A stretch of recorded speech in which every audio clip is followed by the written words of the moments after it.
经由确定的诊断加上适当的治疗，大部分的咳嗽症状在1个礼拜内应该可以获得改善。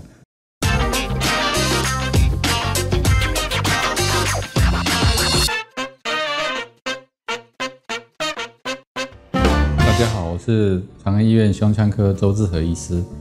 今天来为大家介绍一下慢性咳嗽。那不晓得大家最近有没有因为久咳不愈的症状而感到困扰？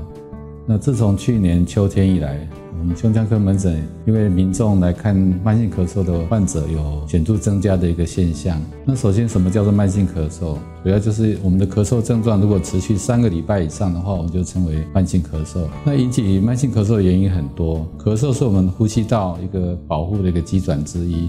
当我们的呼吸道有一个外物侵入的时候，就会引发这个咳嗽的反射，将异物咳出来。但是当我们的咽喉或者是气管在发炎的状况之下，那这个咳嗽会变得比较敏感所以常常会引起过度的一个反应。引起慢性咳嗽的原因最常见的还是呼吸道过敏引起来的。那这跟我们的环境还有空气污染、气候的变化有很大的关系。那其他常见的原因还有胃食道逆流、呼吸道的感染，还有分泌物增加，像是过敏性的鼻炎或者是气喘。针对这个慢性咳嗽患者，我们在门诊大部分都会先做详细的病史的询问，然后配合一些检查，像肺部的 X 光摄影、肺功能的检查，还有血液及痰液的一些检查，甚至要安排到气管镜的检查，或者是肺部的电脑断层摄影来做鉴别的诊断。那主要就是要排除掉可能的一个感染或者是肿瘤的一个可能性。